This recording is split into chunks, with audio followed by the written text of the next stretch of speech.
Let's move on to the next command, that is move, which is very simple.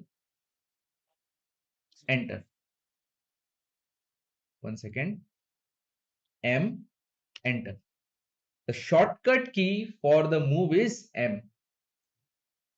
Okay. Move means, suppose I want to move this particular circle onto this rectangle.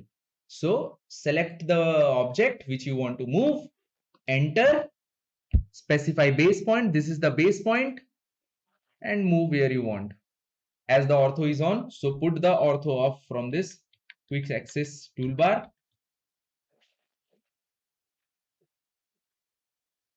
Yes. So the circle is moved. Very easy. M, enter, select move, select the object. Sorry, select the object. After selecting the object, you have to press enter. Now we have base point. This is the base point. Let me take center of that circle as base point.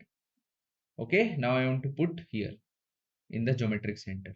So select that geometric center. That circle will be moved from there to there.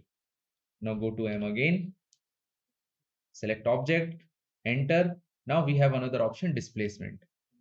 Okay, this displacement is same as that copy command. Inside that copy, I explained you displacement, right? So see, suppose if I move this cross here near to the origin, so you can see the original position and the final position of the circle will be same.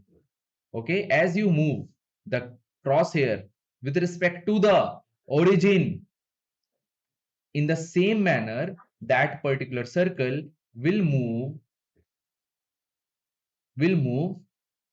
with respect to its original position.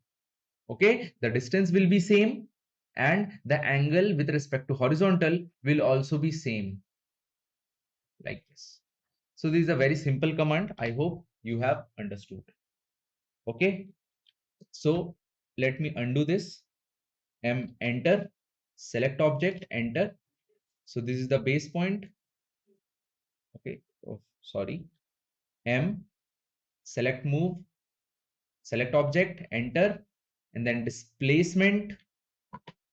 Okay, see, if I place my crosshair along the x-axis, see, you can see that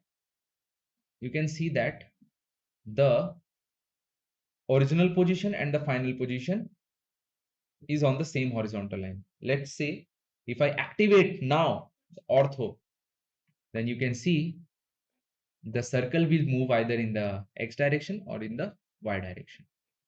Yes, you can specify distance. Let's say it is 80, so it's 80. 80, enter. So that's the distance in the x direction. Because with the help of ortho, I have asked AutoCAD to keep that circle either in the x direction or in the y direction. That's why ortho was on, and I gave 80 as distance. So the distance between the original and the final position of this circle is 80. That's it. So that's all about move.